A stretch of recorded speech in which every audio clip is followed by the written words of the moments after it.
আসসালামু আলাইকুম রহমতুল্লাহি ওয়া বারাকাতুহু। আশা করি আপনারা সবাই ভালো আছেন। আমি প্রথমে একটু ক্ষমা চাচ্ছি আপনাদের কাছে। আমার আসার কথা ছিল আরো আগে। ঢাকার জ্যামের ব্যাপারটা আমি হিসাব করতে ভুল করছি একটু। তো আমার প্রায় 2 ঘন্টার মতো সময় লাগছে। তো আমার আসতে দেরি হয়ে গেছে, আমি খুবই দুঃখিত। এবং আল্লাহ সুবহানাহু ওয়া তাআলা বলছেন ফাযাক্কির ইন নাফাতিয যিকরা। সো রিমাইন্ডার আমাদের আসলে উপকারে লাগে, আমাদের কাজে লাগে, আমরা উপকৃত হই। তো আমরা ওই জন্য বদরের থেকে কিছু জিনিস আলোচনা করব। পার্টিকুলারলি অনেক ডিপ অ্যানালিসিস এরকম কিছু না, বদরের ঘটনাগুলো আপনার সামনে আবার বলা, যাতে করে আপনারা এবং আমরা বাস্তবতার সাথে এটা একটু মেলাতে পারি এবং এই ঘটনা থেকে বাস্তবতার ব্যাপারে কি শিক্ষাগুলো আমরা পাই সেটা যেন আমরা একটু আবার ঝালাই করে নিতে পারি। ঠিক আছে? সো বদর যুদ্ধের পটভূমিটা চিন্তা করেন। 2য় হিজরি, মক্কা, রমাদান মাস। রাসূলুল্লাহ সাল্লাল্লাহু আলাইহি ওয়াসাল্লামের ফুপু আতিকা বিনতে আব্দুল মুত্তালিব, উনি একদিন একটা স্বপ্ন দেখলেন রাত্রেবেলা। উনি স্বপ্ন দেখলেন যে একটা উট আসতেছে মক্কার দিকে এবং সেই উটের পিঠে একজন আরোহী, সেটা চিৎকার করে মক্কার অধিবাসীদের ডাকতেছে।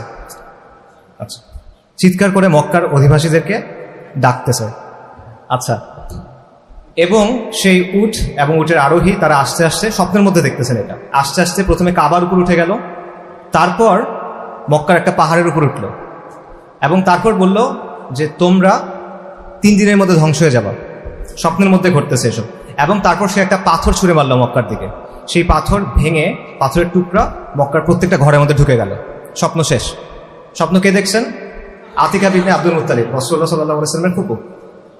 এই স্বপ্ন দেখার পর উনি তো খুবই পেরেশান যে এটা আসলে সিম্বলিক স্বপ্ন, আসলে এটা মানে ব্যাপারটা আসলে কি, এটা নর্মাল কোনো স্বপ্ন না, বোঝা যাচ্ছে। এবং এই পরিবারের তো মানে ইতিহাস আছে স্বপ্নের, আর আপনারা জানেন।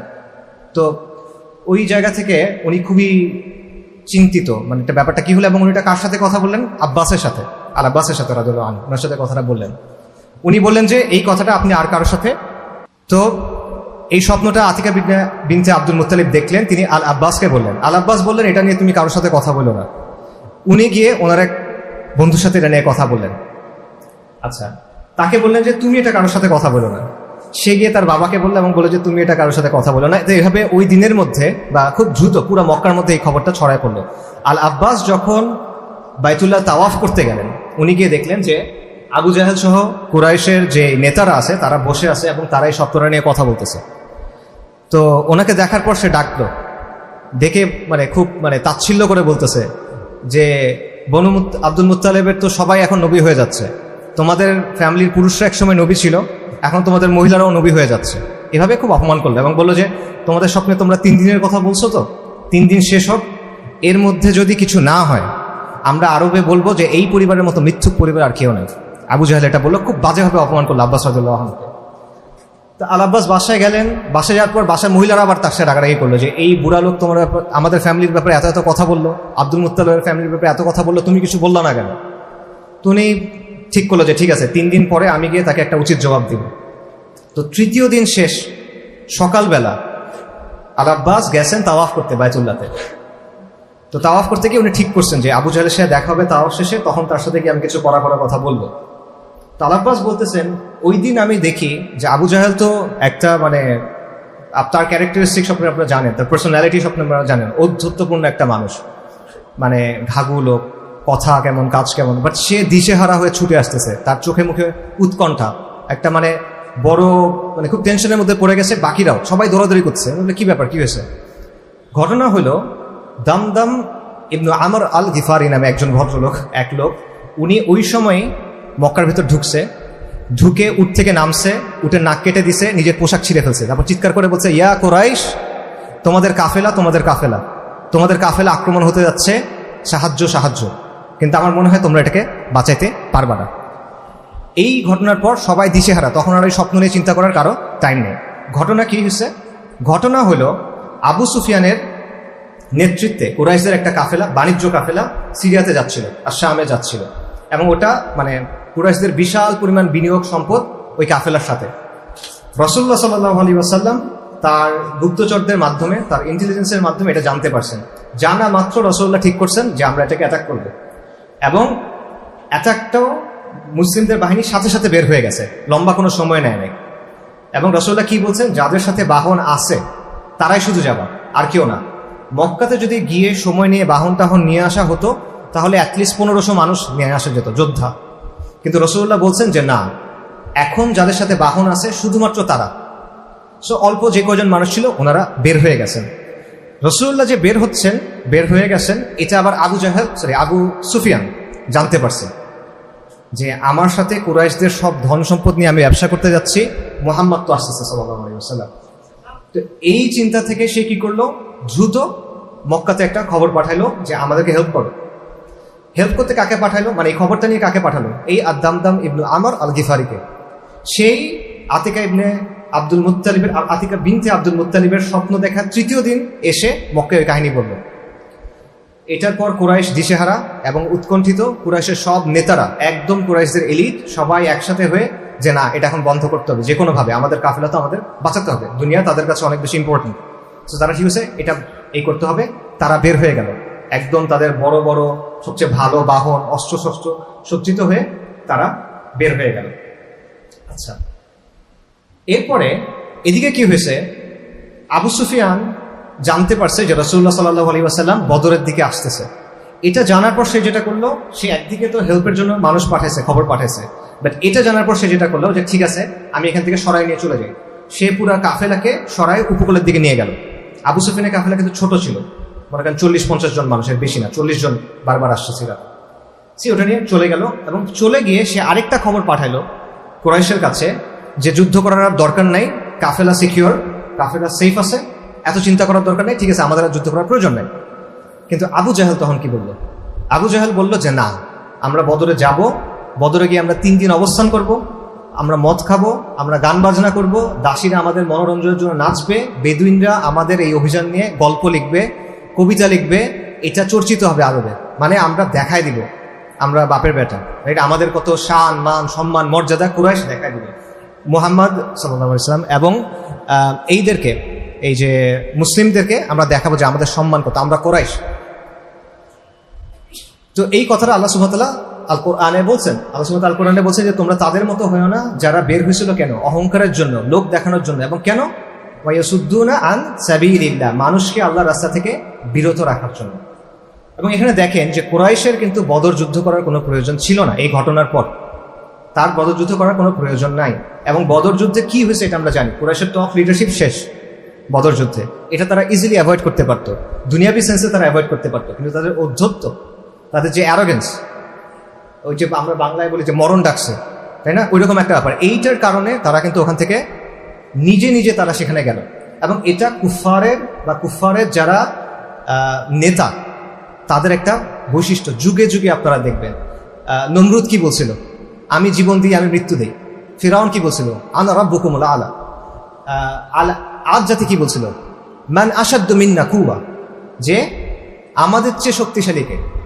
এবং বর্তমান সময় যে কুফার আছে, হিন্দুত্ববাদী যারা আছেন, এদেরও দেখবেন এই ঔদ্ধত্যটা আছে, তারা অনেক কাজ করে যেটা তাদের করার দরকার নেই, তারা তাদের জায়গায় নর্মালি থাকতে পারে, কিন্তু এই ঔদ্ধত্যটা তাদের মধ্যে আছে যে মান আশাদ্দু মিন্না কুওয়া, আমাদের চেয়ে শক্তিশালী কে। কিন্তু তারা এটা বুঝে না, আওয়ালাম ইয়ারাও, বলেন আয়াতটা বলেন, আওয়ালাম ইয়ারাও আল্লাহুল্লাযী খালাকাহুম হুয়া আশাদ্দু মিনহুম কুওয়া, যে যেই আল্লাহ তাদেরকে তৈরি করছেন তিনি কি তাদের চেয়ে বেশি শক্তিশালী নন, এই জিনিসটা তারা ভুলে যায়।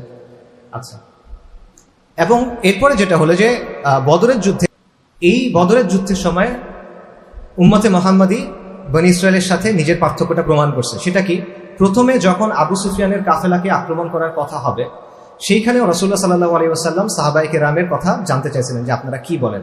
তো মুহাজির সাহাবী তারা তো সবাই বলে দিয়েছেন, আবু বকর রাদিয়াল্লাহু আনহু, ওমর রাদিয়াল্লাহু আনহু, তারা বলছেন যে হ্যাঁ আমরা অবশ্যই যুদ্ধ করব। বাট রাসূলুল্লাহ সাল্লাল্লাহু আলাইহি ওয়াসাল্লাম এখানে আনসারী সাহাবীদের কথা শুনতে চাচ্ছিলেন, কারণ এখানে একটা বিষয় ছিল।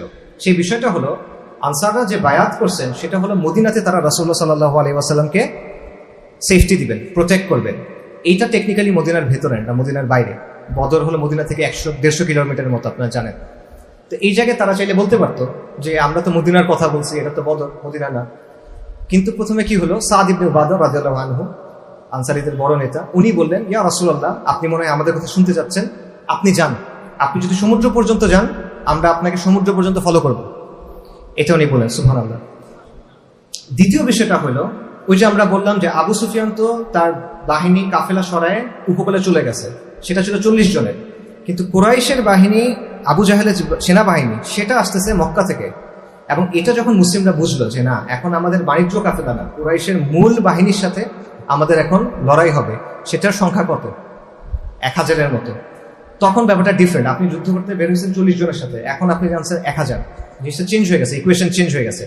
তখন রাসূলুল্লাহ সাল্লাল্লাহু আলাইহি ওয়াসাল্লাম আবারও মাশওয়ারা করলেন, শুরা করলেন, ডাকলেন সবাইকে। মুহাজির সাহাবীরা আবারও বললেন, ইয়া রাসূলুল্লাহ, আপনারা ফাইট করেন, আমরা আপনার সাথে আছি, আবু বকর ওমর রাদিয়াল্লাহু আনহুম আজমাইন। কিন্তু তখনও রাসূলুল্লাহ আবারও আনসারীদের কথা শুনতে যাচ্ছিলেন।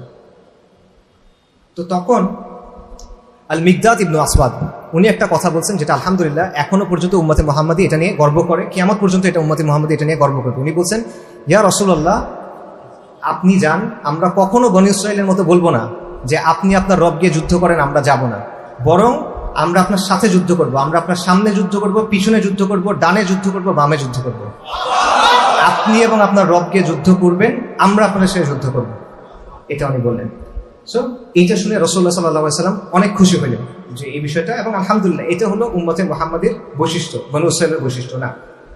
এবং এইখানেও কিন্তু সাহাবীদের মধ্যে সবাই মানসিকভাবে প্রস্তুত ছিলেন না এই যুদ্ধটার জন্য, এই অবস্থাটার জন্য, যেটা আল্লাহ সুবহানাহু ওয়া তাআলা কোরআনে বলছেন। ভাই একটু আয়াতে বলছেন, কুতিবা আলাইকুমুল কিতাল ওয়া হুয়া কুরহুল লাকুম, এই আয়াতে আল্লাহ বলছেন। সাহাবীদের মনের কি অবস্থা ছিল এটা আল্লাহ এখানে প্রকাশ করছেন। আচ্ছা, আরেকটা বিষয় এটা আপনারা জানেন যে বিজয়ের যে ব্যাপারটা, বিজয়টা কিভাবে আসে।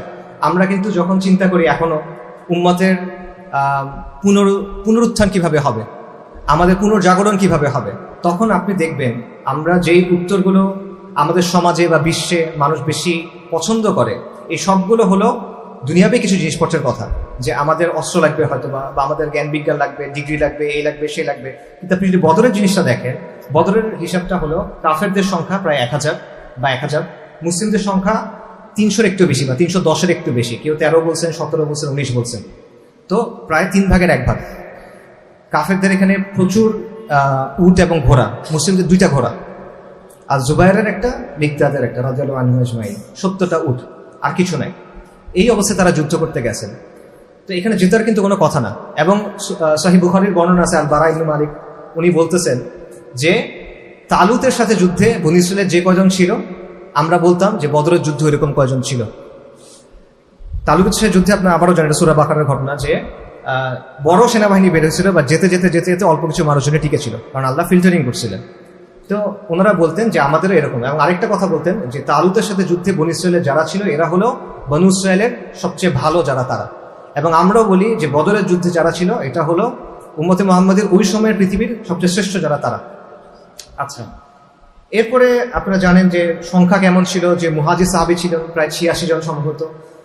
আল আউসের সংখ্যা ছিল 170, আল আউস ছিল 61, আল খাজরাজ ছিল 70-এর মতো। কেন? আল খাজরাজের বাসা ছিল, মানে তাদের বসতি ছিল মদিনার উঁচু দিকে, এই কারণে তারা আসতে পারেন নাই, কারণ রাসূলুল্লাহ তো সময় দেন নাই, বলছেন যাদের বাহন আছে চলে আসো, এটা একটা কারণ।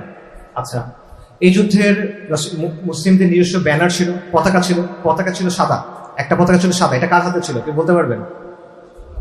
মুসাব ইবনে উমাইর রাদিয়াল্লাহু আনহুর কাছে। আর রাসূলুল্লাহ সাল্লাল্লাহু আলাইহি ওয়াসাল্লাম আরো 2টা পতাকা দিয়েছিলেন, ওটার রং ছিল কালো, এই দুটোর রং ছিল কালো। মুসলিমদের একটা স্লোগান ছিল, স্লোগানটা ছিল আহাদ, কুল হুয়াল্লাহু আহাদ, আহাদ স্লোগানটা ছিল, মুসলিমরা ইউজ করছিল। আচ্ছা, এরপর আরেকটা বিষয় এখানে ছিল, যেমন মনে করেন যে রাসূলুল্লাহ সাল্লাল্লাহু আলাইহি ওয়াসাল্লাম এই যুদ্ধের জন্য প্রিপারেশনটা কিভাবে নিয়েছেন। দেখবেন দুনিয়াবি বা আসবাবের জগতের অনেকগুলো কাজ উনি করছেন।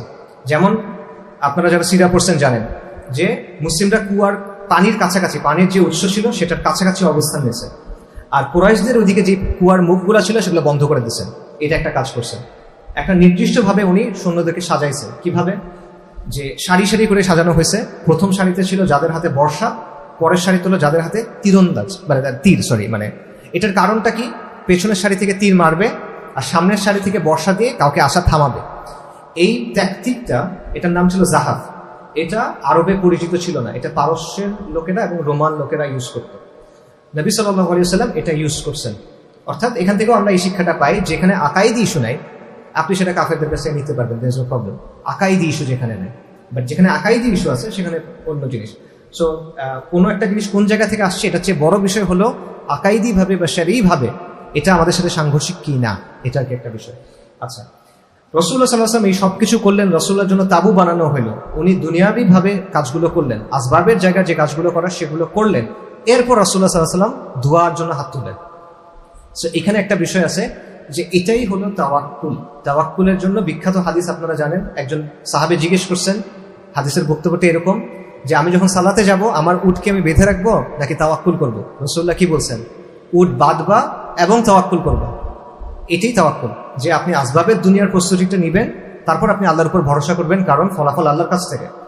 আমাদের মধ্যে তাওয়াক্কুলের একটা ভুল ব্যাখ্যা আছে যে আমরা আসবাবের জায়গাগুলো অনেক সময় দুটো প্রান্তিকতা আছে বেসিক্যালি। একটা হলো যে আমরা আসবাবের বিষয়টা একেবারে তাচ্ছিল্য করি, যে এত কিছু আমার হিসাব করার দরকার নাই, আমরা তো হকের উপর আছি ভাই, আমি তো অনেক আমার তো একদম পুরো ইস্তিকামাত আছে, সবর আছে, ইতমিনান আছে, সব আছে, সমস্যা করি না। আসবাবের কিছু ব্যাপার আছে যেটা সবার জন্য সমান, কাফেরের জন্য মুমিনের জন্য সমান। আল্লাহ সুবহানাহু ওয়া তাআলা দুনিয়াটা এভাবে বানাইছেন, ওই বিষয়গুলো আপনার বুঝতে হবে। আবার আরেকটা প্রান্তিকতা হলো যে আসবাবই সব, ইমানের দরকার নেই, ওই যে দিন যায় দিন বেঁচে বেঁচতে বেঁচতে সব বেঁচে ফেলছেন, কিন্তু দুনিয়া বুঝতে গিয়ে কিন্তু তাতেও আসতেছে না, কারণ আপনি আসল জায়গাতে হারাই গেছেন। এটা হলো একটা বিষয়। আচ্ছা, রাসূলুল্লাহ সাল্লাল্লাহু আলাইহি ওয়াসাল্লাম এরপর দোয়া করা শুরু করলেন, দীর্ঘ সময় ধরে দোয়া করতেছেন, হাত তুলে দোয়া করতেছেন। দোয়া করতে গিয়ে ওনার গা থেকে চাদর পড়ে গেছে, কাঁধ উন্মুক্ত হয়ে গেছে। রাসূলুল্লাহ বলছেন, ইয়া আল্লাহ, আপনার যে প্রতিশ্রুতি ছিল আমার প্রতি, আজকে এই প্রতিশ্রুতি আপনি পূরণ করার দিন। ইয়া আল্লাহ, আজকে যদি আমরা এখানে হারি তাহলে আপনার ইবাদত করার কোনো মানুষ আর এখানে থাকবে না। ইয়া আল্লাহ, আপনি কি চান এই দুনিয়াতে আপনার ইবাদত করার কেউ না থাকে? এরকম ভাবে রাসূলুল্লাহ সাল্লাল্লাহু আলাইহি ওয়াসাল্লাম দোয়া করতেছেন। কেন? কারণ ওই সময় দুনিয়াতে মুসলিম কত, মদিনাতে যারা আছে এই অজনীতে এত এখনের মতো কোটি কোটি মুসলিম তো নাই। তো এখানে যদি আসলেই মুসলিমরা হেরে যায়, সিচুয়েশনটা কি দাঁড়ায়? তো রাসূলুল্লাহ দোয়া করতেছেন করতেছেন করতেছেন, দেখে আবু বকর রাদিয়াল্লাহু আনহু আছেন, উনি পেরেশান হয়ে গেছেন রাসূলুল্লাহ দোয়া দেখে, এবং উনি বলছেন, ইয়া রাসূলুল্লাহ, থাক থাক, আপনি তো আল্লাহর রাসূল, আল্লাহ তো আপনাকে দেখবে, আল্লাহ তো আপনাকে হেল্প করবে। তো রাসূলুল্লাহ তাও থামতেছেন না, উনি দোয়া করতেছেন। এই করতে করতে আল্লাহ সুবহানাহু ওয়া তাআলা রাসূলুল্লাহ সাল্লাল্লাহু আলাইহি ওয়াসাল্লামকে জানালেন, বিজয় সুসংবাদ দিলেন, এবং আল্লাহ সুবহানাহু ওয়া তাআলা তাকে আরেকটা সুসংবাদ দিলেন যে আল্লাহ তাদের পাঠাবেন, মালাকদের পাঠাবেন। আল্লাহ সুবহানাহু ওয়া তাআলা কোরআনে বলছেন যে আন্নী মাআকুম ফাসাব্বিতুল লাযীনা আমানু, তারপর সাউলকি ফি কুলুবিল লাযীনা রুবা, সাউলকি ফি কুলুবিল লাযীনা কাফারু রুবা ফাদরিবু ফাওকাল আনাবি ওয়াদরিবু মিনহুম কুল্লা বানান, যে আমি তোমাদের সাথে আছি, ফাসাব্বিতুল্লাযীনা আমানু, মুমিনদের অবিচল রাখো, সাউলকি ফি কুলুবিল্লাযীনা রুবা, আমি তাদের অন্তরে অচিরেই ত্রাসের সৃষ্টি করব। এবং তারপর বলছে তুমি তাদেরকে আঘাত করো তাদের কাঁধের উপরে এবং প্রত্যেকটা হাতে ডগায় ডগায়। কাদেরকে বলতেছেন এটা? মালাকদের বলতেছে। মালাকদের আল্লাহ বলছেন আমি তোমাদের সাথে আছি, মুমিনদেরকে দৃঢ়পদ রাখো, গিয়ে কাফেরদের গলার উপরে মারো এবং কাফেরদের হাতের মধ্যে মারো, তাদের আঙ্গুলে আঙ্গুলে মারো, একটা আঙ্গুলে বাদ দিবে না। সুবহানাল্লাহ, আল্লাহ সুবহানাহু ওয়া তাআলা বলতেছেন। সো রাসূলুল্লাহ সাল্লাল্লাহু আলাইহি ওয়াসাল্লাম এটা যখন শুনছেন, রাসূলুল্লাহ সাল্লাল্লাহু আলাইহি ওয়াসাল্লাম খুশি হয়েছেন, উনি আল্লাহর কাছ থেকে জানছেন যখন, তখন খুশি হয়েছেন, এবং উনি বের হয়ে আসছেন বর্ম দিয়ে নিজেকে ঢেকে, এবং উনি খুব খুশি হয়ে সামনের দিকে আগাচ্ছেন। এবং তিনি সূরা তামারের একটা আয়াত পড়ছেন যে এই বাহিনী পরাজিত হবে এবং এটা পিছিয়ে চলে যাবে, এরকম একটা কথা।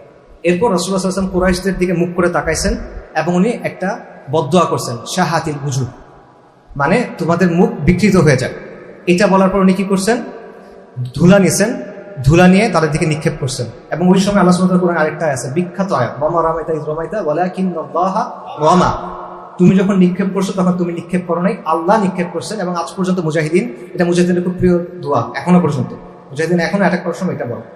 আচ্ছা, এরপরের কথা, রাসূলুল্লাহ সাল্লাল্লাহু আলাইহি ওয়াসাল্লাম এবার মুমিনদের তাহরিদ করতেছেন কিতালের জন্য। রাসূলুল্লাহ সাল্লাল্লাহু আলাইহি ওয়াসাল্লাম বলছেন যে তোমরা, সুবহানাল্লাহ, এটা আমার কাছে নিজের পার্সোনালি সবচেয়ে স্ট্রং জিনিস মনে হয়। রাসূলুল্লাহ সাল্লাল্লাহু আলাইহি ওয়াসাল্লাম বলতেছেন যে আজকে যে পিছনে ফিরবে না এবং আল্লাহকে সন্তুষ্ট করার জন্য সামনে আগায় যাবে, তোমার জন্য জান্নাত।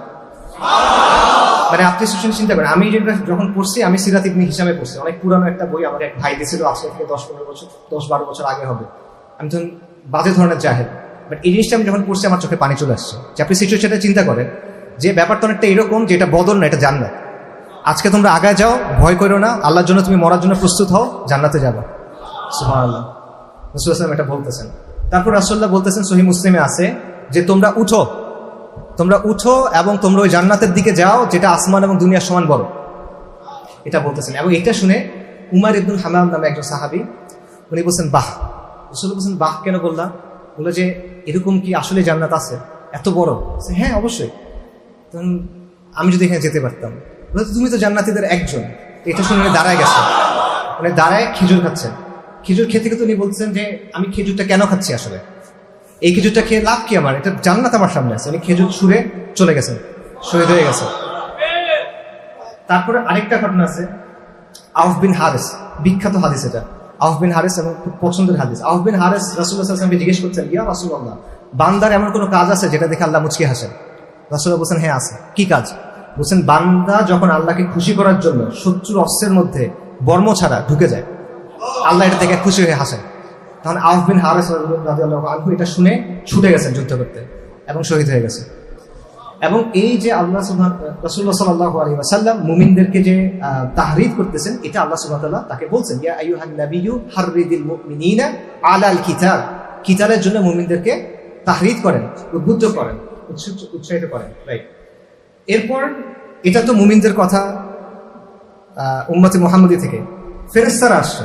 আল্লাহ সুবহানাহু ওয়া তাআলা কোরআনে বলছেন যে আমি তোমাদেরকে ফেরেশতা দিয়ে হেল্প করব। বিআলফিন মিনাল মালাইকাতি মুরদিফিন, আমি 1000 মালাইকা পাঠাবো, একটার পর একটা, একজনের পর একজন। রাসূলুল্লাহ সাল্লাল্লাহু আলাইহি ওয়াসাল্লাম আবু বকরকে বলতেছেন, আবু বকর উঠো, জিবরিল আলাইহিস সালাম চলে আসছে। আমি জিবরিল আলাইহিস সালামকে দেখতেছি। জিবরিল আলাইহিস সালাম ঘোড়া নিয়ে আসতেছেন, ঘোড়া দড়ি ধরে আছেন এবং ধুলা উঠতেছে। সাহাবীরা বলতেছেন যে আমি এক কাফেরের পিছে দৌড়াইতেছি তাকে মারার জন্য। হঠাৎ করে আওয়াজ শুনতেছি, চাবুকের আওয়াজ, কিছু দেখতেছি না। তাকায় দেখি ওই কাফেরের পড়ে গেছে, সে তার নাক থেতলায় গেছে, মাথা ভাগ হয়ে গেছে, মনে হচ্ছে তার মুখের উপরে আগুন দিছে কে। আরেকজন সাহাবী বলছে, আমি এক কাফেরকে মারতে যাচ্ছি, হঠাৎ দেখি তার মাথা গড়াগড়ি খাচ্ছে, আমি অ্যাটাক করতে পারিনি, তার আগে সে মাথা গড়াগড়ি খাচ্ছে। গিফারি গোত্রের দুজন, তারা গিফার গোত্রের দুজন, তারা তখন ইসলাম গ্রহণ করে নাই, তারা পাহাড়ে বসে যুদ্ধ দেখতেছে, মানে স্পেকটেটর। তারা বলতেছে আমরা দেখতেছি, দেখার সময় হঠাৎ দেখি একটা মেঘ আসতেছে, সেটার ভেতর থেকে ঘোড়ার আওয়াজ আসতেছে, এবং আমি শুনলাম উকদিম হাইজুম, এটা শুনলাম। আমার পাশে যে আছে সে তখন মারা গেল, এটা শোনার পর, এই কথা শোনার পর মারা গেল। ওই কথাটা শোনার পর আমিও মরে যাওয়ার মতো অবস্থা। ফেরেশতারা বলছে হাইজুম ঘোড়ার নাম, ফেরেশতাদের ঘোড়ার নাম। আনাস ইবনে মালিক রাদিয়াল্লাহু আনহু বলতেছেন যে বদরের দিন আমরা কাদের মারছি আর ফেরেশতারা কাদের মারছে এটা বোঝা যাচ্ছিল। আমরা মারছি তলোয়ার দিয়ে, তলোয়ারের আঘাতের চিহ্ন, আর কিছু আঘাতের হলো গায়ের উপর হাতের ছাপ, কিন্তু পুড়ে গেছে, এরকম মনে হচ্ছে তাদের আগুন দিয়ে ছাপ দেওয়া হয়েছে। এটা হলো আল্লাহ সুবহানাহু ওয়া তাআলার নুসরাত। সো বদর যখন হয়েছে তখন আল্লাহ সুবহানাহু ওয়া তাআলা এভাবে নুসরাত দিচ্ছেন। এবং এখনো যেটা হকপন্থীরা বলেন যে বদরের মতো ঈমান নিয়ে এবং বদরের মতো মিশন নিয়ে আপনি নামেন, ওই মালাইকাদের মালিকও একই আছেন, ওই মালাইকারও একই আছেন, আবারও মালাইকা নামবে এবং মালাইকাদের মালিক আবারও নুসরাত করবেন। কিন্তু ওই বদরের মতো আকীদা নিয়ে নামতে হবে, বদরের জন্য নামতে হবে, ওইভাবে বিশুদ্ধভাবে আসতে হবে, নাহলে হবে না। আচ্ছা, দুটা বিখ্যাত ব্যক্তির ঘটনা বলি, কুফারের নেতা গোছের। একজন হলো উতবা ইবনে রাবিয়া। রাসূলুল্লাহ সাল্লাল্লাহু আলাইহি ওয়াসাল্লাম বলছেন বদরের সময় যে এখানে লাল উটের যে আরোহী, যদি এই পুরা বাহিনীর মধ্যে কোনো কল্যাণ থাকে এই এক ব্যক্তির মধ্যে আছে। উতবা ইবনে রাবিয়ার উটটা ছিল লাল রঙের। কল্যাণের ব্যাপারটা কি? উতবা চাচ্ছিল যুদ্ধটা না হোক, উতবা চাচ্ছিল যুদ্ধটা না হোক। ইভেন বদরের সময়ও সে চেষ্টা করছিল, যুদ্ধ বদরে পৌঁছে যাওয়ার পর সে বলছিল যে যুদ্ধটা না হোক, সে চেষ্টা করছে। কিরকম? যুদ্ধের একটা কারণ ছিল আমর ইবনে হাদরামির রক্তপণ। সারিয়া নাখলার সময় আব্দুল ইবনে জাহাজ রাদিয়াল্লাহু আনহু নামে নেতৃত্বে যেটা গেছিল, আমর ইবনে হাদরামি মারা গেছে। সে হলো উতবার মিত্র, তো তার প্রতিশোধ নেওয়ার একটা উদ্দেশ্য কুরাইশের ছিল। তো উতবা বললো যে এই রক্তপণটা আমি দিয়ে দেই, যুদ্ধ করার দরকার নাই, এদেরকে ছেড়ে দাও, মুহাম্মদ এবং তার সাথে লোকদের ছেড়ে দাও সাল্লাল্লাহু আলাইহি ওয়াসাল্লাম। আরবরা তার সাথে ডিল করুক, আমরা তাদের সাথে মারামারি করলে আমরা এমন লোকদেরকে মারবো যারা আমাদের ভাই, চাচা, মামা, আত্মীয়, এটা আমাদের ভাল লাগবে না। তার চেয়ে আরবরা তাদের সাথে ফাইট করুক, যদি আরবরা তাকে মেরে ফেললো, যদি বিজয়ী হয় তখন সেটা পরে দেখা যাবে। তো উতবা এই জিনিসটা চেষ্টা করছিল, কিন্তু এই জিনিসটা ঘুরাই দিল কে? আবু জাহেল। আবু জাহেল কি করলো? সে উতবাকে গিয়ে বলল, তোমার তো অন্তর শুকায় গেছে, তুমি তো কাপুরুষ, তোমার ছেলেকে বাঁচাতে চাও, নিজেকে বাঁচাতে চাও, তুমি যুদ্ধ না করলে না করো, এরকম আমাদেরকে কোনো করছো কেন? এটা বলে তাকে বললো। আমর ইবনে হাদরামির ভাইকে বলল, তুমি কুরাইশদের সামনে যাবা, কাপড় চোপড় ছিঁড়ে ইয়া আমার করবা, কুরাইশদেরকে চেঁচাই দিবা। সে গিয়ে এটাও করলো। এর ফলে যেটা হলো, কুরাইশ আরো বেশি এক্সাইটেড হয়ে গেল, হ্যাঁ আরো বেশি মানে ঠিক আছে আমরা ফাইট করবো, আমাদের যেভাবে জিততে হবে এটসেট্রা। উতবাও দাঁড়ায় গেল। একটু আগে সে বলছিল আমি যুদ্ধ না করি, বাট এখন বলে যে তুমি আমাকে কাপুরুষ বলছো, তার সম্মানে লাগছে, ঠিক আছে আমি দেখাই, দেখো আমি আসলে কতটা সাহসী এটসেট্রা, আমি যুদ্ধ করে তোমাদের দেখাবো, এরকম একটা বিষয়। তো আবু জাহেল এই এই মানে ইনসাইট করার ব্যাপারটা, উস্কায় দেওয়ার ব্যাপারটা করত। পরবর্তী যেটা হলো, উতবা মারা যায় এই যুদ্ধে। তো এইখানে আসলে একটা ইম্পর্টেন্ট শেখার বিষয় আছে, সেটা হলো কাফেরদের মধ্যে উতবার মতো লোকও থাকে, আবু জাহেলের মতো লোকও থাকে। আবু জাহেলের মতো লোক থাকে যারা হলো অত্যন্ত ইসলাম বিদ্বেষী, যুদ্ধবাজ এবং অ্যাগ্রেসিভ। আর এই উতবার মতো লোকরা থাকে যারা হয়তো বা কিছুটা তাদের সেন্স আছে, তাদের মধ্যে মানে সেন্সিবল কিছু লোক, তাদের প্রজ্ঞা আছে, তারা বুঝতে পারে। আমরা মনে করি যে কাফেররা মনে হয় সব উতবাদের মতো, অল্প কিছু লোক মনে হয় আবু জাহেলের মতো। এবং আমরা যদি উতবাদের খুশি করতে পারি তাহলে কাফেররা মনে হয় আমাদের ছেড়ে দিবে। বর্তমানে আমরা এভাবে চিন্তা করি, আন্তর্জাতিকভাবে, দেশের ভিতরেও। ঠিক আছে, এই ব্যাপারটা আসলে এরকম না। কাফেরদের নিজেদের মধ্যে যখন সংঘাত হয় তখন এটা সত্য, তখন উতবার মতো লোকরা ভালো পজিশনে থাকে। এক কাফেরের সাথে আরেক কাফেরদের এক গোত্রের সাথে আরেক গোত্রের, বা এক ধরনের একদিনের অনুসারী কাফেরের সাথে আরেক দিনের অনুসারী কাফেরের লড়াই হচ্ছে, এই জায়গায় সেন্সিবলরা প্রিভেইল করে। কিন্তু যখন এটা দ্বীনুল ইসলামের সাথে সংঘাতের বিষয় হয় তখন প্রত্যেকটা বার আবু জাহেলরাই প্রিভেইল করে। আবু জাহেলরা যেটা চায় ওটাই হয়। এবং উতবাদের মতো যারা থাকে তাদের কথাটা চাপা পড়ে যায়। বরং কি হয়, উতবারাও দাঁড়ায় যায় যে তুমি আমাকে কাপুরুষ বলছো, আমি এটা প্রমাণ করে দেখাবো। এটা সবসময় মাথায় রাখতে হবে যে কাফেররা যখন দ্বীন ইসলামের সাথে সংঘাতের বিষয় হয় তখন আলটিমেটলি তারা আবু জাহেলের লাইনটাই ফলো করে। সে ডেমোক্রেট হোক, সে রিপাবলিকান হোক, সে ইউরোপিয়ান হোক, সে ইসরায়েলি হোক, যেটাই হোক, সে কাফের হোক, সে মুশরিক হোক, কংগ্রেস হোক, বিজেপি হোক, ডাজন্ট ম্যাটার, সেম জিনিস, একই ধরনের বিষয়। আল কুফরু মিল্লাতুল ওয়াহিদ এখানে। এবং আরেকটা বিষয় সেটা হলো যে কুফার যখন ইসলামের সাথে বিষয়টা আসে তারা তাদের নিজেদের নিয়মই মানে না। এটা আমরা অনেক বলি, যেমন আজকেও আমরা বলি যে তারা শান্তির কথা, অধিকারের কথা বলে, সেখানে কি হচ্ছে, এটা কিন্তু শুরু থেকে। যেমন আবু সুফিয়ানের এক ছেলেকে মুসলিমরা বন্দি করছিল এবং মুক্তিপণ চাইছিল, এবং এটা আরবদের রীতি, মুক্তিপণ দিয়ে ছাড়াই আনবে। আবু সুফিয়ান বলছে না, তাকে আমি ছাড়াবো না। সে তার ছেলেকে কিভাবে ছাড়াইছে, হজের সময় যারা হাজি তারা কিন্তু প্রোটেক্টেড, এটা এখনো প্রোটেক্টেড। এবং মিল্লাতে ইব্রাহিমের জায়গা থেকে বা ইব্রাহিমের অনুসারী হওয়ার জায়গা থেকে আলাইহিস সালাম, কুরাইশরাও কিন্তু হাজিদের প্রোটেকশন দিত, কোনো হাজিকে ক্ষতি করা যায় না। কিন্তু এই নিয়মটা ভেঙে সে এক মুসলিমকে বন্দি করছে, তারপর বলছে ছাড়াই নিয়ে যাও। মানে মুক্তিপণ দিয়ে নিজের ছেলেকে সে ছাড়াই নাই, কিন্তু যেই বিধান কুরাইশরা শত শত বছর ধরে ভাঙে নাই সেটা সে ভাঙছে। এটা এখনো হয়। কাফেররা অনেক কথা আপনাকে বলে তাদের নিজেদের বিষয়, যেটা শুনে আপনার কাছে মনে হবে যে এগুলো তাদের মানে আকিদা, পবিত্র আকিদা, ডেমোক্রেসি হইতে পারে, মানবাধিকার হইতে পারে, শান্তি হইতে পারে, এটসেট্রা এটসেট্রা। কিন্তু যখন ইসলামের কথা আসে আপনি দেখবেন এগুলো কোনোটা সে মানে না, তখন সেটার বিপরীত করে। এটা হলো একটা বিষয়। আরেকটা যেটা বিষয় সেটা হলো আবু জাহেলের ঘটনাটা। এটা খুব ইন্টারেস্টিং একটা ঘটনা। আবু জাহেল মারা গেল কিভাবে, এই ঘটনার দুইটা বর্ণনা আছে। একটা হলো আব্দুর রহমান ইবনে আউফ রাদিয়াল্লাহু আনহু থেকে। উনি বলতেছেন যে যুদ্ধের তীব্রতার মাঝখানে উনি দেখলেন যে ওনার পাশে দুইটা ছেলে, বাচ্চা ছিল, এবং উনি এটাতে একটু হতাশ হইল। কারণ যুদ্ধের সময় আমরা মানে যে কেউ আসলে আপনি চাইবেন, মিছিলেও আপনি চাইবেন যে আপনার সাথে সন্ধ্যা টন্ডা টাইপের লোকজন থাকুক। ওনার পাশে দুইটা বাচ্চা, কিশোর টাইপের ছেলে। এনাদের একজন এসে বলতেছে, চাচা আমাকে একটু দেখা দেন আবু জাহেল কোনটা। এটা কেন? কারণ উনি আনসারিরা আবু জাহেলকে চিনে না। আবু জাহেলকে কারা চিনে? মুহাজিররা চিনে, মুহাজিরুন চিনে। আমাকে আবু জাহেলকে দেখা দেন। বলছে বেটা তুমি কেন জিজ্ঞেস করতেছো?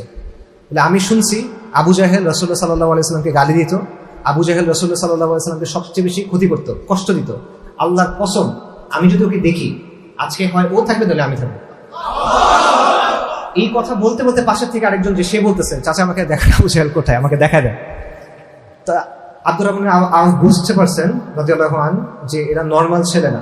তো উনি দেখাইলো যে ওইটা আবু জাহেল। উনি বলতেছেন আমি বলতে না বলতে এরা শিকারী পাখির মতো ছুটে গেছে, বাজ পাখির মতো ছুটে গেছে। এরপর এই দুজন যারা, দুজনটাই মুআয ইবনে আমর, মুআয ইবনে আফরা রাদিয়াল্লাহু আনহুম আজমাইন। মুআয ইবনে আমর বলতেছে যে কুরাইশ আবু জাহেলকে ঘিরে রাখছে, একদম মানে গণবেষ্টনী তাকে ঘিরে রাখছে, তার চারপাশে মানে তলোয়ার বর্ষা দিয়ে ঘিরে রাখছে, এবং বলছে আবুল হাকামের জন্য কোনো ক্ষতি না হয়। এর মধ্য দিয়ে মুআয ইবনে আমর রাদিয়াল্লাহু আনহু উনি ঢুকে গেছেন, এবং উনি ঢুকে গিয়ে আবু জাহেলকে প্রথমে হিট করছেন। উনি বলছেন যে আমি ওকে মারছি, ওর হাঁটুর নিচ থেকে খেজুরের মতো উড়ে গেছে, বাদশা যেভাবে খেজুরের অংশ উড়ে গেছে। কিন্তু ইকরামা বিন আবু জাহেল উনি এখন ইসলাম গ্রহণ করেন নাই, বীর যোদ্ধা। উনি তখন তার বাবাকে যখন অ্যাটাক করা হয়েছে উনি মুআয রাদিয়াল্লাহু আনহুকে অ্যাটাক করছেন ঘাড়ের উপরে। তো উনি বলছেন যে আমার এটা যখন করছে আমার হাত কেটে গেছে, হাড্ডি সহ সব কেটে গেছে, চামড়া রয়ে গেছে, সো হাতটা ঝুলতেছে। তো কুরাইশরা তো ঘেরাও দিয়ে রাখছে আবু জাহেলকে, তো ওইখানে উনি লড়াই করতে হচ্ছে, হাত একটা কাটা অবস্থায়। তো উনি এক হাত পেছনে নিয়ে এক হাত তলোয়ার দিয়ে ফাইট করতেছেন। একটু পরে দেখছেন যেভাবে ফাইট করা যাচ্ছে না, তখন উনি কি করছেন, উনি থামছেন, হাতটা পায়ের নিচে রেখে টান দিয়ে ছিঁড়ে ফেলছেন। এর মধ্যে আবু জাহেল পড়ে আছে, তাকে ঘিরে রাখছে অন্য মুয়াদ ইবনে আফরা, উনি এবার এসে আবু জাহেলকে মারছেন। এখন আবু জাহেল পড়ে গেছে মৃত প্রায়, মানে এখন সে আর বাঁচবে না, মরার মতো পর্যায়ে পৌঁছে গেছে। রাসূলুল্লাহ সাল্লাল্লাহু আলাইহি ওয়াসাল্লাম সাহাবীদের জিজ্ঞেস করতেছেন আবু জাহেলের কি অবস্থা, আমাকে কে বলবে আবু জাহেলের কি অবস্থা। আব্দুল্লাহ ইবনে মাসউদ বলছেন ইয়া রাসূলুল্লাহ আমি বলবো। আব্দুল্লাহ ইবনে মাসউদ বের হয়েছেন, উনি বের হয়ে গিয়ে দেখেন আবু জাহেল পড়ে আছে এবং সে মারা যাবে এরকম একটা অবস্থা। আব্দুল্লাহ ইবনে মাসউদ তখন আবু জাহেলের বুকের উপর পা রাখছে, পা রেখে বলছেন আবু আল্লাহ, আল্লাহর শত্রু, তুমি দেখছো আল্লাহ তোমাকে অপমানিত করছে। আবু জাহেল বলছে কে, আল্লাহ আমাকে অপমানিত করছে, আমার চেয়ে এলিট এখানে আজকে কে আছে। ইস্তিকবার, কিবর, তার মানে অহংকারটা দেখেন, ঔদ্ধত্য দেখেন, আমার চেয়ে এলিট এখানে কে আছে, মারা যাচ্ছে এই অবস্থায় সে বলতেছে। আরেক বর্ণনায় আছে আব্দুল্লাহ ইবনে মাসউদ তার যখন বুকের উপর পা তুলছে তখন বলছে যে বকরির রাখালরা তো অনেক উপর উঠে গেল আজকে, আবু জাহেল বলতেছে, কারণ আব্দুল্লাহ ইবনে মাসউদ মক্কাতে বকরি চড়াইতেন, তো বলছে রাখালরা তো অনেক উপর উঠছে, মানে আবু জাহেলের পায়ের উপর তুমি পা তুলছো, এরকম আর কি, এরকম একটা জিনিস বললাম। মানে তার অধ্যত্ব মৃত্যুর আগ পর্যন্ত তার অধ্যত্ব যায় নাই। আব্দুল্লাহ ইবনে মাসউদ রাদিয়াল্লাহু আনহু গলাটা কাটছেন, কেটে রাসূলুল্লাহ সাল্লাল্লাহু আলাইহি ওয়াসাল্লাম নিয়ে আসছেন, এনে বলছেন ইয়া রাসূলুল্লাহ, আল্লাহর দুশমন এটা। রাসূলুল্লাহ বলছে আসলেই এটা আসলে আবু জাহেল, খুশি হয়েছেন রাসূলুল্লাহ। তারপর রাসূলুল্লাহ সাল্লাল্লাহু আলাইহি ওয়াসাল্লাম বলছেন সাদাকা ওয়াদা, আল্লাহ সুবহানাহু ওয়া তাআলা তার ওয়াদা সত্য করছেন। এবং প্রত্যেক উম্মতের একটা ফিরআউন থাকে, এই উম্মতের ফিরআউন আবু জাহেল। এখন এখানে একটা বিষয় দেখেন, আবু জাহেলকে আল্লাহ সুবহানাহু ওয়া তাআলা কাদেরকে দিয়ে মারাইলেন। মুসলিমদের মধ্যে মুহাজিরদের মধ্যে আরবের শ্রেষ্ঠ বীররা ছিলেন, কিন্তু হামজা ছিলেন, আসাদুল্লাহ রাদিয়াল্লাহু আনহু, কুরাইশের মুহাজিররা অন্যান্যরা ছিলেন, রাসূলুল্লাহ সাল্লাল্লাহু আলাইহি ওয়াসাল্লাম নিজে ছিলেন। কিন্তু আবু জাহেলকে আল্লাহ সুবহানাহু ওয়া তাআলা তিনজনের হাতে মারলেন, আনসারীদের দুইটা কিশোর এবং আব্দুল্লাহ ইবনে মাসউদ। আব্দুল্লাহ ইবনে মাসউদ কুরাইশদের ক্ষুদ্র একটা গোত্রের অংশ, উনি এলিটদের অংশ না, দাসীর ছেলে ছিলেন এবং খুব হালকা পাতলা ছিলেন। আব্দুল্লাহ ইবনে মাসউদ একবার ঘটনা আছে, উনি খেজুর গাছের উপর বসে আছেন, বাতাসে ওনার পাটা বের হয়ে গেছিল, শুকনা পা, সাহাবীরা হাসতেছে যে তার পা এত হালকা। রাসূলুল্লাহ বলছেন তোমরা হাসতেছো কেন, কিয়ামতের দিন মিজানে এটা উহুদ পাহাড়ের চেয়ে ভারী হবে আব্দুল্লাহ ইবনে মাসউদের পা। তো আল্লাহ সুবহানাহু ওয়া তাআলা এই মানুষদেরকে দিয়ে কুরাইশদের মানে আবুল হাকাম যে তাদের নেতা, তাকে ধ্বংস করলেন এদেরকে দিয়ে, এবং এটা আল্লাহ সুবহানাহু ওয়া তাআলার সুন্নাহ। নমরুদ আমরা যে ইসরায়েলিয়াত থেকে জানি, তার মৃত্যুর ব্যাপারে বলা হয় যে মশা তাকে পরাজিত করছিল। আসহাবুল ফিল তারা ধ্বংস হলো কি দিয়ে, আবাবিল পাখি দিয়ে, ছোট্ট পাখি, সেটা দিয়ে হইল। আবু জাহেলেরটা দেখেন, এবং আবারও বর্তমানেও এটা হয়। কুফার তারা বলে যে আমরা সুপার পাওয়ার, মান আশাদ্দু মিন্না কুওয়া, আমাদের চেয়ে শক্তিশালীকে। কুফার কই গিয়ে হারে, কোথায় কোথায় গিয়ে হারে, আফগানিস্তানের মতো জায়গায় গিয়ে হারে, যেখানে তারা ইলেকট্রিসিটি ঠিকমতো পায় নাই। 1950 সালের AK-47 রাইফেল নিয়ে ফাইট করে, পায়ের জুতা নাই, গায়ের পোশাক নাই, কিন্তু এটা ঈমান এবং এটা আল্লাহ সুন্নাহ। আল্লাহ সুবহানাহু আল্লাহু মিন ওয়ারাইহিম মুহিত, আল্লাহ বেষ্টন করে রাখছেন তাদেরকে, কুফারকে আল্লাহ ঘিরে রাখছেন। এটা আল্লাহ সুবহানাহু ওয়া তাআলার হিসাবে, জাস্ট তার ইচ্ছার ব্যাপার। আল্লাহ বলবেন, আল্লাহর ফয়সালা হবে, কুন ফায়াকুন। কিন্তু আবারও এই জায়গায় আমাদের ইমানের সমস্যাগুলো হয়, আমরা বুঝি না। আল্লাহ বারবার এটা আমাদের দেখান যে এত বড় বড় দানব সে কোন জায়গায় গিয়ে পরাজিত হয়। আদকে আল্লাহ কি দিয়ে ধ্বংস করছেন বলেন, বাতাস দিয়ে ধ্বংস করছেন। আদের গর্বের বিষয়টা কি ছিল, তারা বড় বড় জায়গায় ইমারত বানায় যেটা আর কেউ ধরতে পারে না, এই ইমারত কেউ ভাঙতে পারে না, তারা পাহাড় চূর্ণ করে বানায়, বাতাস তো দেখাও যায় না। আল্লাহ সুবহানাহু ওয়া তাআলা বাতাস দিয়ে তাকে ধ্বংস করছেন। এভাবে আল্লাহ যারা এই যে ইস্তিকবারের সমস্যা যারা আছে, কিবরের যে সমস্যা, এভাবে আল্লাহ ধ্বংস করেন তাদেরকে। এটা একটা বড় বিষয়। আরেকটা যেটা, সেটা হলো আল ওয়ালা ওয়াল বারার যে শিক্ষাটা, এটা আপনারা বদরে পাবেন। আবু বকর রাদিয়াল্লাহু আনহু কার সাথে ফাইট করছেন, নিজের ছেলে আব্দুর রহমান, উনি তখন ইসলাম গ্রহণ করেন নাই, তাকে মারতে গেছেন, মারতে পারেন নাই, তাকে মারতে গেছেন।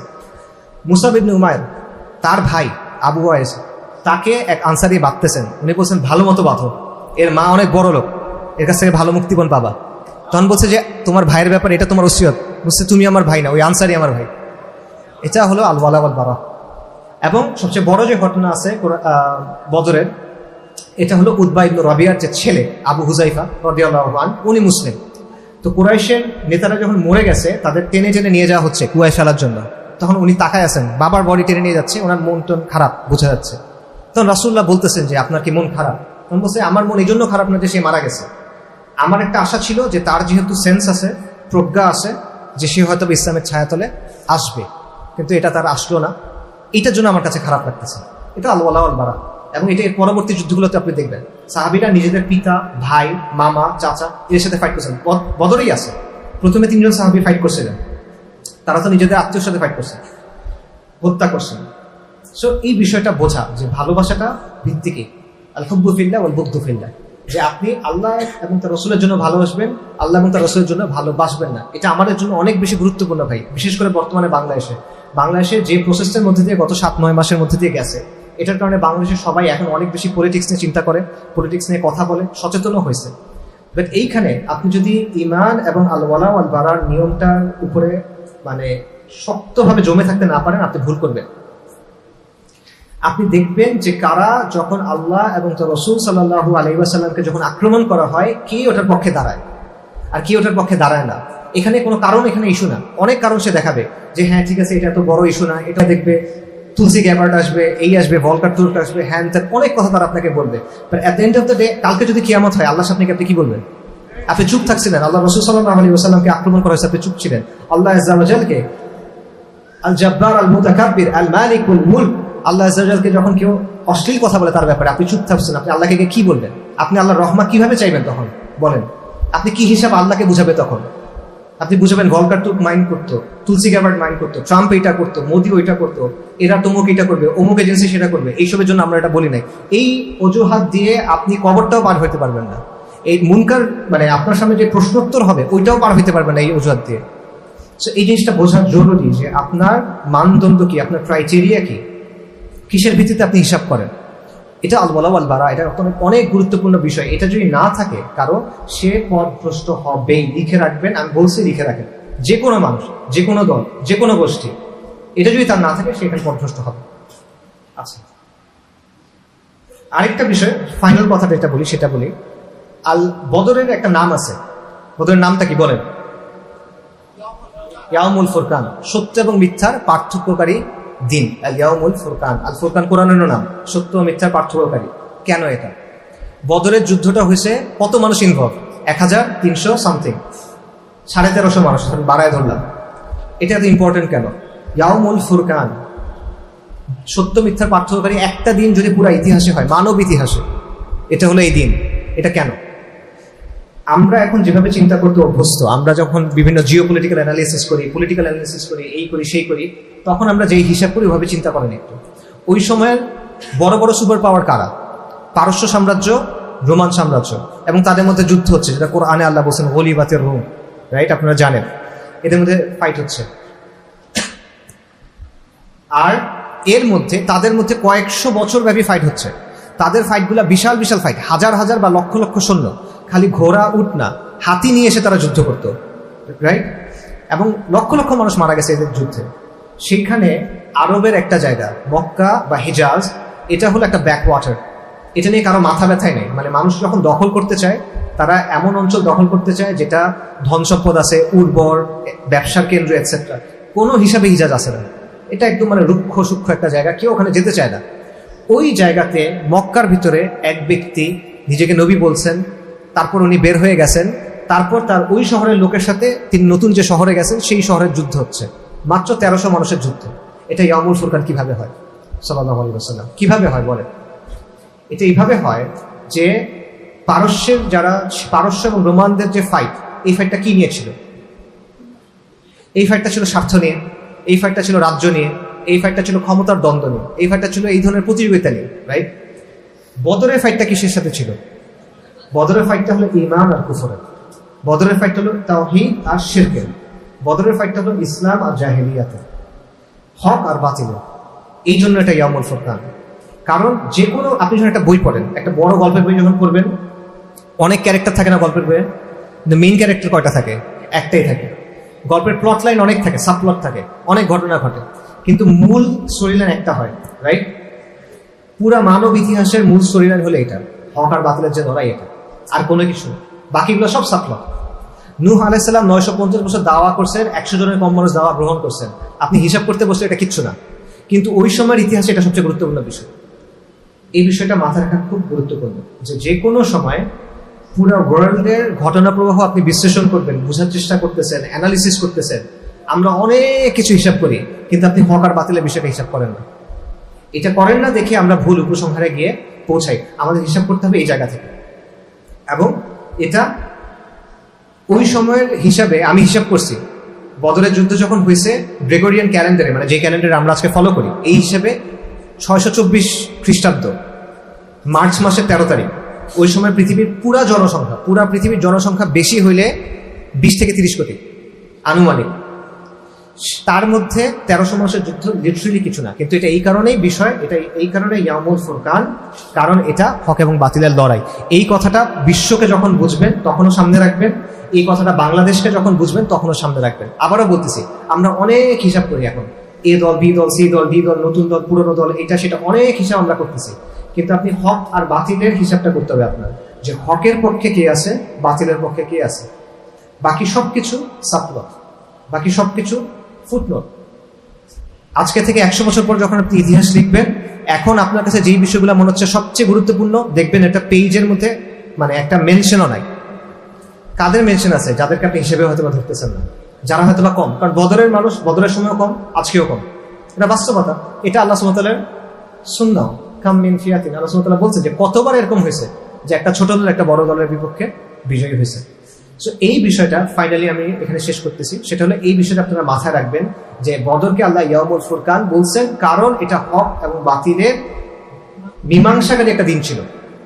এটার মাধ্যমে সর্বশেষ নবী আল্লাহ সুবহানাহু ওয়া তাআলা বলেছেন, ওয়ালাকাদ বা'আসনা ফি কুল্লি উম্মাতিন রাসূলান আন ইয়াবুদুল্লাহা ওয়াজতানিবুত তাগুত। প্রত্যেক কওমের মধ্যে আল্লাহ সুবহানাহু ওয়া তাআলা রাসূলকে পাঠাইছেন যারা বলছেন তাগুতকে বর্জন করো এবং আল্লাহর ইবাদত করো। এটা প্রত্যেক রাসূল বলে আসছেন, যেটা সিলসিলা শুরু আদম আলাইহিস সালাম থেকে। যেটা সর্বশেষ হলো সাইয়্যিদুল মুরসালিন রাসূলুল্লাহ সাল্লাল্লাহু আলাইহি ওয়াসাল্লাম। সেই সাইয়্যিদুল মুরসালিনের মিশনের প্রথম ডিসাইসিভ যে ফাইট, সেটা হলো ইয়াউমুল বদর, যেই কারণে এটা ইয়াউমুল ফুরকান। তো এইটা সবসময় মাথায় রাখবেন যে আল ওয়ালা ওয়াল বারা এবং হক এবং বাতিলের যে দ্বন্দ্ব, এই দুটা মাপকাঠি দিয়ে যদি আপনি বিচার না করেন, আপনি অবশ্যই অবশ্যই অবশ্যই ভুল কনক্লুশনে পৌঁছাবেন, ভুল সাইডে যাবেন হিস্ট্রি। ঠিক আছে, আশা করি আমরা এই বিষয়গুলো বোঝার চেষ্টা করবো এবং এগুলো থেকে ইনশাআল্লাহ তাআলা বেনিফিট নেওয়ার চেষ্টা করবো। আমি খাস করে একটা অনুরোধ করবো আপনাদেরকে, এটা রমাদান মাস ইবাদতের মাস, দোয়া কবুল হওয়ার মাস। আপনারা খাস করে অবশ্যই নিজেদের জন্য দোয়া করবেন, আপনারা উম্মার জন্য দোয়া করবেন, উম্মার বন্দীদের জন্য দোয়া করবেন, আপনারা বাংলাদেশের জন্য খাসভাবে দোয়া করবেন যেন আল্লাহ এই অঞ্চলটাকে, এই মাটিটাকে ইসলামের জন্য প্রশস্ত করেন। এটা অদ্ভুত একটা জায়গা, এটা কখনো ইসলামের শক্তির কেন্দ্রের সাথে যুক্ত ছিল না, কখনো না। এটা চারপাশে মুশরিকরা, শুরু থেকে এটা চারপাশে, পূর্ব পশ্চিম উত্তর দক্ষিণ, দক্ষিণে খালি বঙ্গোপসাগর, বাকি 3 দিকে মুশরিক। আরাকান বলেন, ওইদিকে ইন্ডিয়া বলেন, 7 সিস্টার্স বলেন, প্রত্যেকটা থেকে মুশরিক। এই জায়গাটাতে এতগুলো মুসলিমকে আল্লাহ দিয়েছেন। খালি এতগুলো না, এরা হলো, আপনি যদি হিসাব করেন, বর্তমান পৃথিবীতে মুসলিমদের মধ্যে 3rd লার্জেস্ট এথনিক গ্রুপ হলো বাঙালিরা। পুরো মুসলিমের মধ্যে 3rd লার্জেস্ট এথনিক গ্রুপ বাঙালিরা। আর বাঙালি মুসলিমের মধ্যে 85 থেকে 90% কোথা থেকে? বাংলাদেশ থেকে, এই জায়গা থেকে। আল্লাহ সুবহানাহু ওয়া তাআলা এটা কেন করছেন? এটা কি অ্যাক্সিডেন্টাল কোনো কিছু? আল্লাহ সুবহানাহু ওয়া তাআলা অ্যাক্সিডেন্টাল কোনো কিছু করেন? অবশ্যই না। আল্লাহু খায়রুন নাকিরিন। সো এই যে আল্লাহ সুবহানাহু ওয়া তাআলা এই নিয়ামতটা দিচ্ছেন, ইমানের নিয়ামত দিচ্ছেন, এটা শুধুমাত্র বেসিক ইমানের মধ্যে না রাখা। ভাই যেটা বলতেছিলেন, আপনি সিয়াম বুঝছেন, কিসাস বুঝেন নাই, কিতাল বুঝেন নাই, এরকম যেন না। আল্লাহ যেন প্রশস্ত করে যায় এই জায়গাটা ইসলামের জন্য। এটা খাসভাবে দোয়া করবেন। আল্লাহ যেন মুজাহিদিনকে নুসরত দান করেন, খাসভাবে নুসরত দান করেন ফি কুল্লি মাকান। আল্লাহ সুবহানাহু ওয়া তাআলা, আল্লাহ যেন আমাদের বন্দী, আল্লাহ মানসুরুল মুজাহিদিন ফি কুল্লি মাকান, এবং আল্লাহ সুবহানাহু ওয়া তাআলা আমাদের মুসলিম বন্দী যারা আছেন পুরো বাংলাদেশে, পুরো পৃথিবীতে সবার জন্য খাস করে দোয়া করবেন এবং নিজেদের জন্য দোয়া করবেন এবং খাসভাবে আমার জন্য দোয়া করবেন। আল্লাহ সুবহানাহু ওয়া তাআলা আমাদেরকে যেন দিনের জন্য কবুল করেন, আবার আমাদের জন্য ফিতনা থেকে হেফাজত করেন। খাসভাবে নিজের জন্য দোয়া করবেন। ওয়া আখিরু দাওয়ানা আলহামদুলিল্লাহি রাব্বিল আলামিন। আসসালামু আলাইকুম ওয়া রাহমাতুল্লাহি।